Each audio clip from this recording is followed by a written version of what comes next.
Kemudian proposal gagasan itu nanti kita kawal sama-sama. Siapapun yang mendapat mandat rakyat Kota Banjarmasin, kita harus sepakati bahwa itu harus kita lakukan. Kesalahan berikutnya, pada saat misalnya sungai-sungai itu tidak dijaga.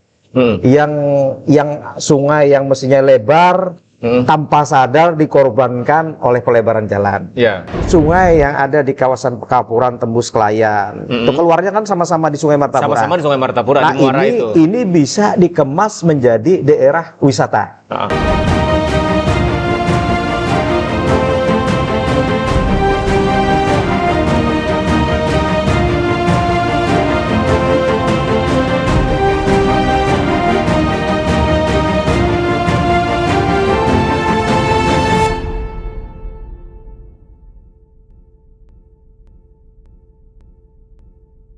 Assalamualaikum warahmatullahi wabarakatuh. Waalaikumsalam. Jumpa kembali kita dalam ngobrol pinggiran akhir pekan, sebuah dialog yang diinisiasi oleh media online jejakrekam.com.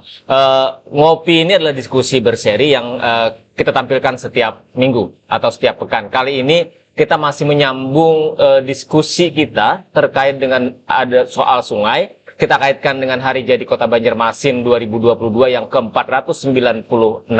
Bagaimana kemudian keberadaan sungai di Kota Banjarmasin? Sungai dalam konteks sebagai bagian daripada wisata, kemudian sungai dalam rangka mengatasi problem Kota Banjarmasin soal banjir atau soal calap. Apalagi beberapa waktu terakhir misalnya saat ini, banjir rob itu kembali menjadi ancaman ketika kemudian cuaca ekstrim terjadi di beberapa daerah di Kalimantan Selatan termasuk di Kota Banjarmasin. Sudah bersama dengan saya dalam ngopi kali ini seperti biasa ada Bang Dr. Subhan Sarip. Assalamualaikum. Waalaikumsalam warahmatullahi wabarakatuh. Kabar baik hari ini? Alhamdulillah baik. Baik dan sehat. Dalam rangka apa? Hari Sumpah Pemuda ya? Kita Sumpah Pemuda, tapi sebelumnya kita akan bicara tentang beberapa seri sebelumnya. Kita bicara sungai. Menuntaskan ya? Ya, kan dulu Bang Subhan kita bicara kalau sungai kan ada banyak hal yang terkait dengan sungai. Sungai di Banjarmasin ini menjadi sesuatu yang berbeda Banjarmasin dengan daerah lain. Karena kabupaten lain kan tidak seperti Banjarmasin. Kita ada punya sungai. Sungai itu menjadi objek wisata yang sekarang ini menjadi sesuatu yang kemudian menarik di Kota Banjarmasin. Kemudian juga sungai dalam kaitan menyelesaikan, kalau istilah Bang Subhan itu kan problem kota. Nah, problem dasar kota itu kan soal banjir. Bagaimana ketika hujan sebentar tergenang. Ini kan yang ingin kita cermati. Karena kan kalau menurut pandangan saya misalnya Bang Subhan, sebentar-sebentar hujan kan di Banjarmasin udah pasti terendam nih. Jalan raya itu akan tergenang. Daerah-daerah pemukiman itu kemudian kita lihat saluran airnya juga tidak berfungsi. Ini kan menjadi problem yang kemudian masih terjadi di 496 tahun Kota Banjarmasin. Apalagi ketika kita kaitkan ketika Mahkamah Konstitusi menolak gugatan soal Undang-Undang 8 2022 tentang Ibu Kota Provinsi Kalimantan Selatan. Jadi kita Banjarmasin tidak menyandang kota ini selama lagi tinggal Banjarmasin sebagai Ibu Kota Provinsi. Bang Subhan. Jadi memang kan kalau bicara Kota Banjarmasin ini kan seperti yang kita diskusikan dulu kan, intinya kan ada dua sebenarnya tuh. Kota ini kan sebenarnya sebagai perdagangan jasa.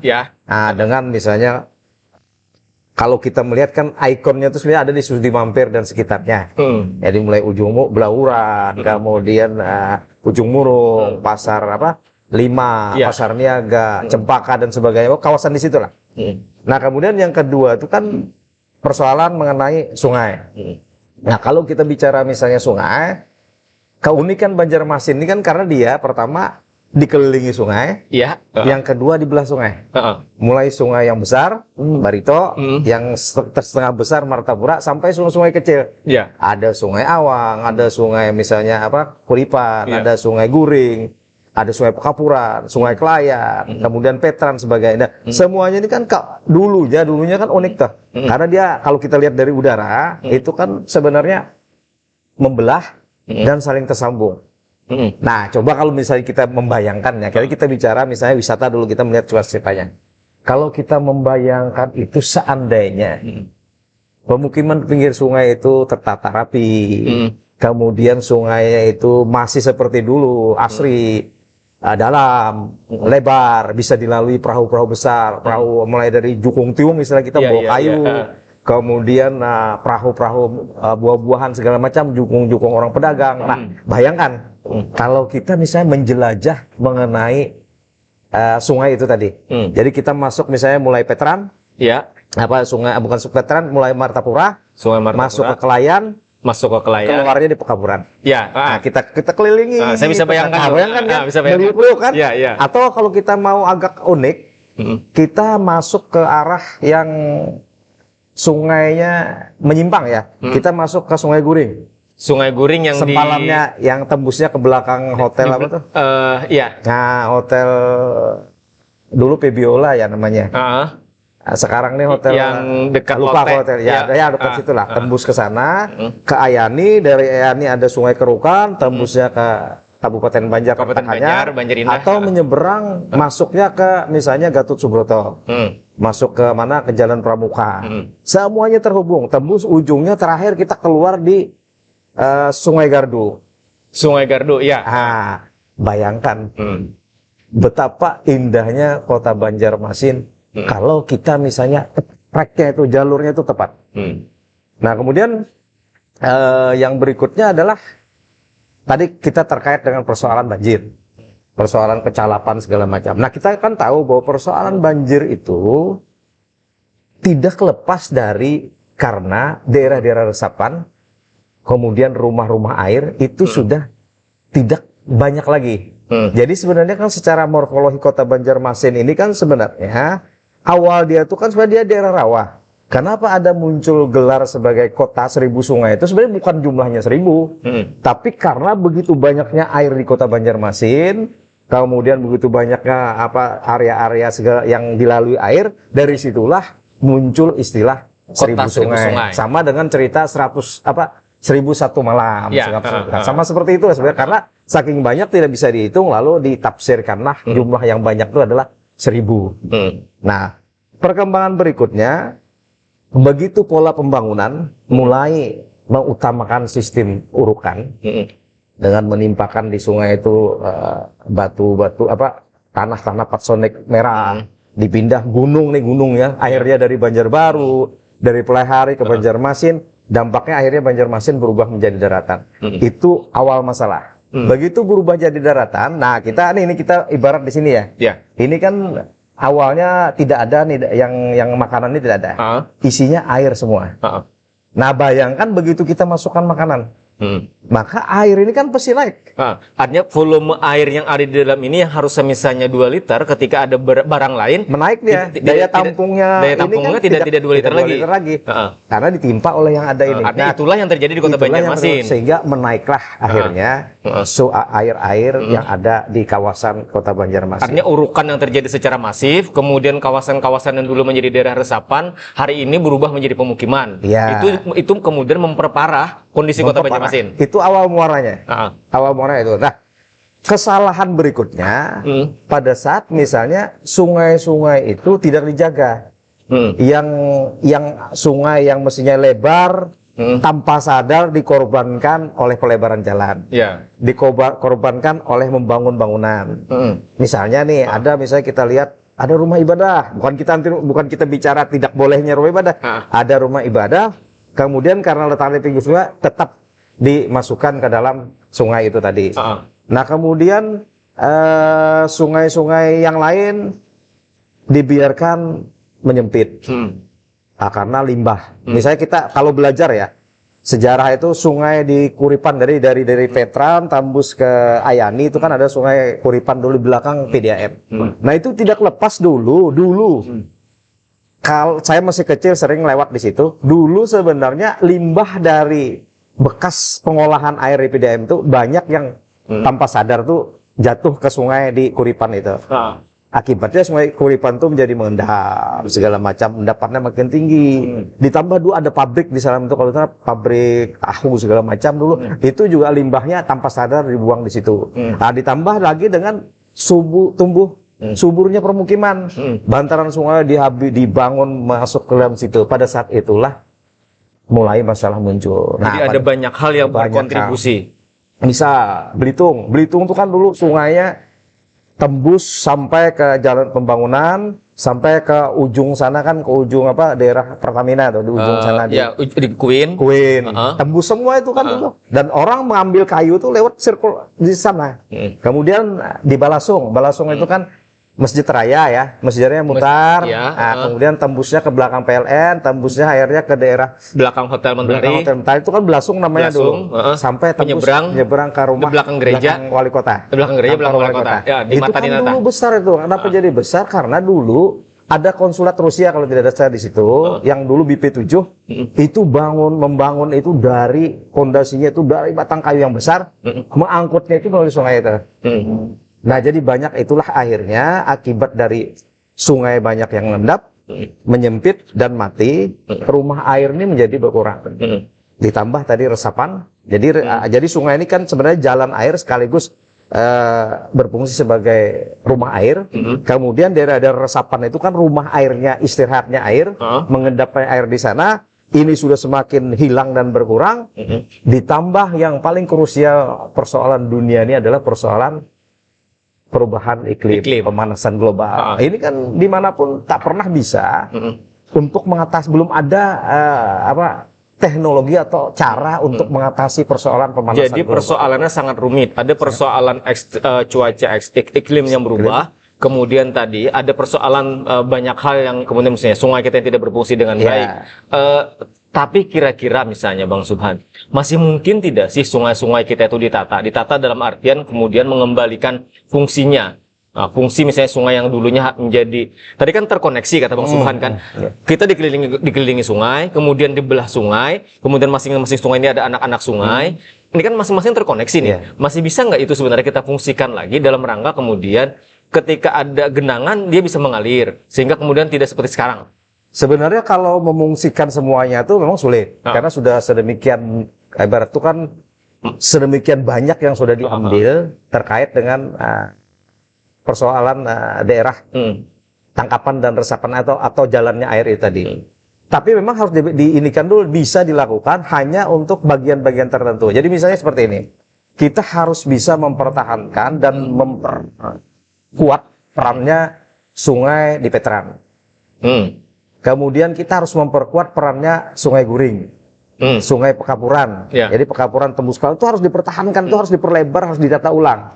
Nah, jadi sungai-sungai besar itulah yang harus diperkuat dan mungkin istilahnya itu ada yang menyebut normalisasi, ada revitalisasi. Tapi secara prinsip sebenarnya kita harus melakukan rekayasa ulang terhadap sungai-sungai tersebut. Nah, ditambah nanti adanya daerah-daerah yang kita anggap krusial, dibuatlah kanalisasi. Jadi harus modelnya seperti itu. Nah, ini tujuannya adalah ada dua yang kita tuju di situ. Kalau sungai yang ada di kawasan Pekapuran tembus Kelayan, itu keluarnya kan sama-sama di Sungai Martapura. Sama-sama di Sungai Martapura, nah, di Muara itu. Ini bisa dikemas menjadi daerah wisata. Jadi itu bayangkan kalau kita bikin unik, kita perlebar, kemudian pinggir sungai itu kita berikan komposisi, boleh ada permukiman, ada ruang terbuka hijaunya, permukimannya mungkin tidak lagi yang sifatnya horizontal, tapi vertikal. Nah, lalu orang berkeliling itu melihat hunian yang tinggi, melihat taman-taman, mungkin di situ juga ada pasar yang sifatnya artinya mempertemukan antara pedagang yang lewat sungai dengan yang lewat darat. Nah, di situ mesti ada gambaran estetiknya sebuah kota seribu sungai, kota Banjarmasin. Itu harus kita jadikan pilot project. Nah, di samping sebagai wisata, tadi itu kan membangkitkan wisata, itu juga bisa berfungsi sebagai daerah tangkapan air, daerah buangan pada saat air-air yang melimpah ruah di mana di daerah ketika hujan itu bisa dibuang ke sana. Termasuk ujungnya ditutup dengan sistem pintu air sehingga pada saat air pasang akibat pemanasan global bisa diatur iramanya dengan sistem misalnya pompanisasi segala macam. Artinya kemudian sungai dalam kaitan sebagai fungsi dia bisa berfungsi dengan baik. Kemudian estetikanya tadi itu juga bisa terlihat. Kan memicu wisatanya tadi kan. Nah, tapi kan tentu Bang Subhan kita kan belajar karena ini kan ketika menata ini kawasan sudah bermasalah, ada orang yang tinggal di situ, ada orang yang sudah hidup lama di situ. Nah, kita kan tentu tidak ingin juga misalnya peristiwa yang terjadi pada teman-teman warga di Kampung Batua itu ketika tidak dilibatkan dalam pembangunan terulang lagi. Nah, ini kan problem nih. Nah, padahal membangun kota ini ketika ada manusianya harusnya kan bagaimana komunikasi menjadi penting. Ruang-ruang itu kan tidak boleh kita tutup. Ini kan sebenarnya kalau Batua kan bukan problem, itu memang bukan problem yang muncul misalnya yang muncul tapi prosesnya benar, nah itu baru masalah kan. Kalau di Batuah itu kan problem yang muncul karena prosesnya memang tidak benar. Ya, karena prosesnya tidak benar. Proses tidak benar. Padahal sebenarnya tidak masalah. Sebenarnya tidak masalah kan, kita kan bisa menangkap apa isyarat yang pada saat kita baca media segala macam. Orang pasar Batuah itu kan sebenarnya hanya tidak ingin mereka terdegradasi dari daerah asal mereka yang sudah mereka huni selama 60 tahun. Nah, sisi lain kan pemerintah ingin membangun pasar. Nah, memadukan persoalan problem inilah yang mestinya harus bisa dilakukan melalui proses. Proses yang itulah yang tertinggal. Lalu kalau kita misalnya dari sungai tadi, saya pikir semua orang yang menghuni di pinggiran bantaran sungai itu, begitu ditanya mereka misalnya ingin diperbaiki huniannya dengan kawasan lingkungan yang lebih bagus, mereka pasti mendukung lah. Tinggal sekarang bagaimana konsepsi metodenya. Nah, kan itu yang kita kan masih belum punya. Misalnya seperti ini kan, kita belum pernah punya, sepengetahuan saya sebagai warga kota ya, kita belum pernah tahu roadmap-nya kawasan-kawasan bantaran sungai itu seperti apa yang mau dibuat dalam kurun waktu misalnya 20-30 tahun ke depan. Nggak pernah tahu kita. Ya betul, karena kita ingin membayangkan misalnya kita ingin ketika melompat 10 atau 20 tahun akan datang, kira-kira gambaran yang dijanjikan wajah kota ini oleh pemimpin kota itu seperti apa. Itu kan kita tidak pernah melihat. Jangan-jangan apa yang terpikir hari ini dieksekusi. Nah, itulah pengalaman kita mengamati kebiasaan yang ada ini yang kita lihat ya mulai beberapa era selalu hanya seperti trial error. Mereka berpikir bahwa bagus seperti ini langsung keinginan dicoba, dibangunlah itu. Padahal ini sebenarnya belum tentu yang paling tepat. Perlu semestinya ada kajian-kajian. Misalnya kita melihat normalisasi sungai. Semua yang ada di dalam perjalanan normalisasi sungai yang sudah dilakukan ini selalu hanya menyiring sungai. Nah, coba cermati, menyiring bantaran sungai. Bantaran sungai disiring, kemudian dibangun di atasnya itu dengan biaya yang besar kan dibangun. Anggaplah pedestriannya, rekreasi pinggiran sungai, tapi kan belum memahami bahwa sebenarnya apa sih sebenarnya makna sungai itu bagi kota Banjarmasin dan bagi masyarakat Banjar yang ada di Banjarmasin, warga Banjarmasin. Ini kan belum pernah dicari historinya seperti apa. Nah, kenapa sih tidak misalnya di pinggir sungai itu buat ekstrem aja, sebagian ada permukiman, ada ruang terbuka hijau. Nah, lalu sehingga dengan dasar itu khas sungai itu bisa terlihat, kita tidak hanya melihat sebatas begitu kita melalui sungai kita hanya melihat siring. Semuanya kan adanya cuma menara pandang. Kemudian patung bekantan. Tapi kita tidak, tapi begitu kita masuk ke sebelah sana, misalnya ke arah sebelahnya Jembatan Basiri. Nah, di situ kita merasakan Banjar sekali. Kenapa merasakan Banjar sekali? Kita melihat permukiman berjajar di tepi sungai, walaupun permukimannya itu mungkin masih belum ideal. Nah, lalu persoalan kembali kita, bagaimana kita bisa menata itu supaya bisa ideal? Disitulah sebenarnya perlunya kebersamaan atau pendekatan ke masyarakat. Dan kita berkeyakinan sebenarnya masyarakat tuh mau lah, mau untuk diajak sama membenahi lingkungannya. Tinggal sekarang ini kan mekanismenya dan gambaran mengenai masa depan kawasan itu kan harus diketahui dulu oleh masyarakat. Betul. Nah, sekarang kan kita tidak pernah diketahui. Misalnya kita bicara contoh karikan pasar Batuah. Nah, kita bicara pasar Batuah itu kan masyarakat di sana itu kan tahunya setelah mau direvitalisasi. Sebelumnya kan mereka tidak tahu ini pasar ini mau direvitalisasi seperti apa, nanti peran mereka seperti apa, kemudian mereka dapat apa, kemudian masa depan mereka nantinya seperti apa. Itu kan tidak pernah ada.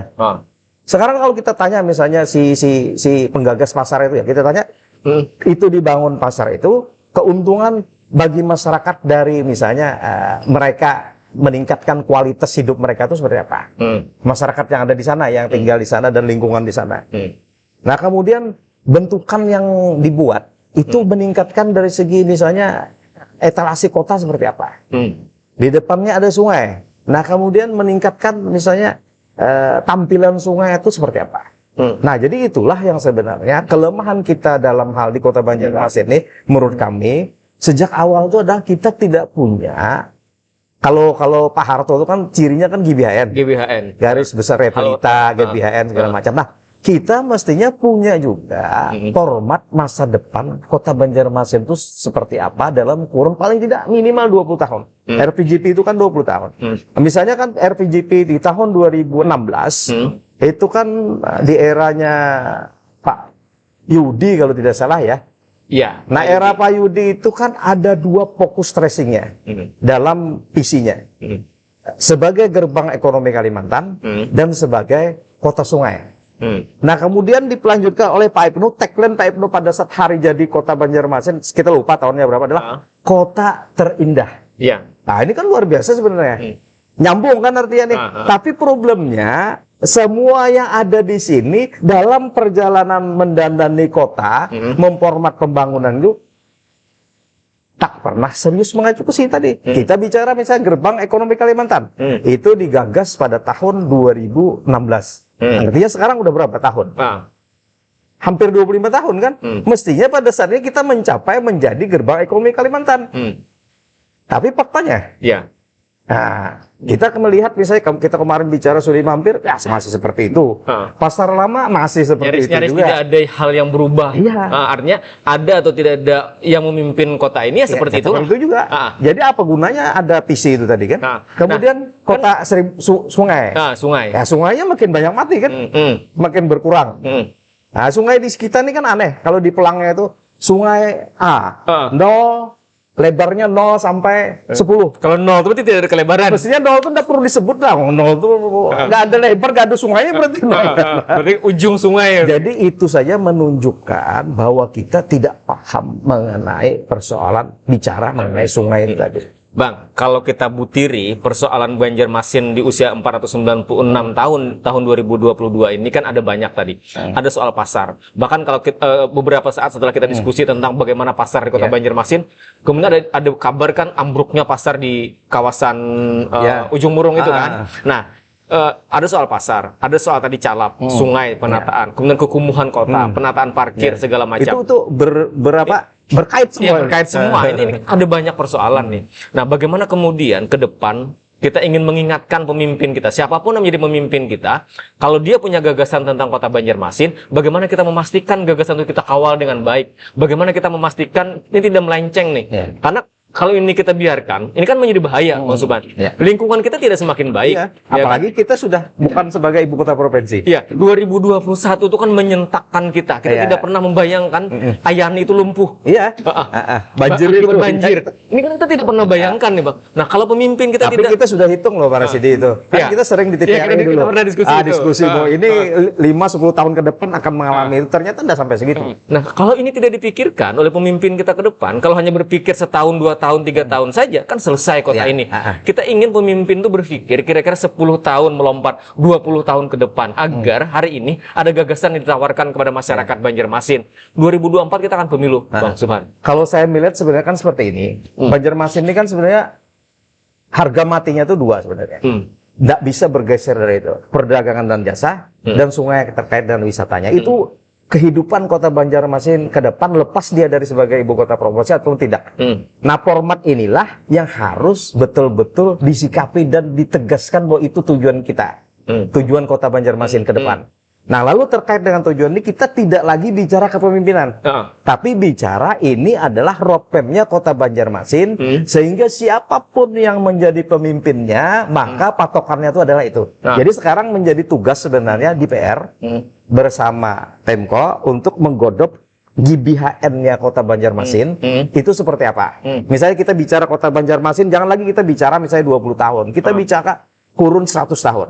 Karena kan di 2030, bencana pemanasan global itu semakin mengincar kita. Seterusnya semakin masuk. Bahkan 100 tahun ke depan itu mungkin kawasan Sudi Mampir itu sudah sekitar 1,5 meter di bawah permukaan air laut. Artinya kemungkinan besar Sudi Mampir itu akan tenggelam di 2050 sampai 2100 itu. Nah, jadi ini harus kita petakan mulai saat ini. Lalu kita buatlah roadmap kota Banjarmasin itu seperti apa. Dengan dasar itulah setiap pemimpin dia tinggal menafsirkan, membedah apa capaian yang harus dia bisa lakukan. Misalnya gini, kalau kita sudah tetapkan itu sebagai misi yang harus kita capai dalam kurun misalnya 50 tahun ke depan, maka setiap 5 tahun itu ada pencapaian. Lalu silahkan misalnya setiap wali kota atau yang memimpin Banjarmasin untuk mengelaborasi, membuat seperti apa ininya, tapi tidak lepas dari itu. Dari 2 aspek itu tadi. Nah, misalnya Pasar Sudi Mampir kita bicara. Pasar Sudi Mampir dan kawasannya sebagai pusat pertumbuhan ibu kota, maka wali kota di dalam 2004 menuju ke 2030 misalnya, itu konsepnya adalah seperti ini. Dia harus bisa misalnya mendandani roadmap-nya kawasan yang tadi kita sepakati, misalnya kawasan ambil pilot project-nya adalah Kelayan Tembus. Itu seperti apa? Mulai permukimannya, mulai misalnya dia sebagai penampungan air dan penyalur air, kemudian dia sebagai wisata segala macam, ini seperti apa? Nah, itu 5 tahun pertama dia letakkan dasar itu. Kemudian ternyata dia terpilih 5 tahun kedua, dia tekankan lagi di situ. Nah, yang berikutnya melanjutkan sampai pada saat kurun mungkin 30 tahun atau 50 tahun ke depan, posisi ideal kota Banjarmasin itu sudah ada terjadi. Itu yang mestinya dilakukan. Ya, Bang, artinya kan dalam bayangan saya adalah kita punya proposal gagasan.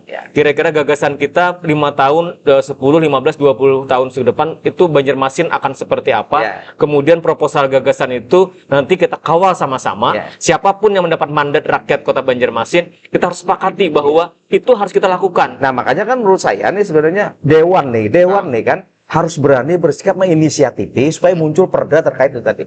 Jadi roadmap kota Banjarmasin itu visi misinya dalam kurun mungkin 30 tahun atau 50 tahun seperti apa. Nah, itu jangan dirubah. Ketok itulah, dan itu jadi bukti sejarah bahwa kami sudah letakkan dasar kota Banjarmasin harus seperti ini. Apalagi Bang Rasidi, kota Banjarmasin ini sudah bukan ibu kota provinsi. Harapan duitnya itu kan cuma perdagangan jasa. Kemudian wisata sungainya tadi kan. Ya, itu yang kita harapkan Bang Subhan. Artinya kita berharap ada legacy, ada yang kita tinggalkan untuk kota Banjarmasin ini bagi anak cucu kita ke depan. Bahwa kita pernah menanamkan proposal gagasan untuk membuat Banjarmasin ke depan itu akan seperti apa. Kira-kira itu, dan kita berharap sekali lagi ini ngopi kita ini kan akan menjadi sejarah digital. Kapan saja bisa kita ingat lagi. Nah, mudah-mudahan nanti kalau misalnya generasi yang ini tidak terlalu peduli atau mendengarkan, mudah-mudahan generasi berikutnya bisa melihat ini. Karena gimana pun caranya, karakteristik kita itu kan sudah mulai dulu sudah kota 1000 sungai, kota perdagangan jasa. Itu harusnya tetap kita jadikan ke depan itu adalah tujuan kunci. Dan kita tidak boleh jangan sampai kehilangan sungai itu. Karena kita tidak ingin itu hanya menjadi sejarah, menjadi nostalgia masa lalu di Banjarmasin. Baik, terima kasih Bang Subhan, diskusi kita terkait dengan usia Banjarmasin 496 tahun, problem sungai di kota Banjarmasin, bagaimana kemudian hal-hal lain yang menjadi ikutan soal pasar dan segala macam. Tapi intinya poinnya adalah kita berharap bagaimana Banjarmasin ke depan itu menjadi lebih baik. Bagaimana kemudian pemerintah kota Banjarmasin, siapapun yang menjadi pemimpin kotanya, dia punya gagasan yang sama untuk kota Banjarmasin. Lagi terima kasih Bang Subhan. Demikian untuk sudah kebersamaan kita dalam ngopi kali ini terkait dengan 496 tahun usia kota Banjarmasin, bagaimana revitalisasi sungai di kota Banjarmasin, dan bagaimana kemudian kita memastikan Banjarmasin sebagai kota dagang, sebagai kota jasa yang itu tidak bisa kita pungkiri sebagai sebuah keniscayaan siapapun yang memimpin kota Banjarmasin. Terima kasih dan Assalamualaikum warahmatullahi wabarakatuh. Waalaikumsalam warahmatullahi wabarakatuh.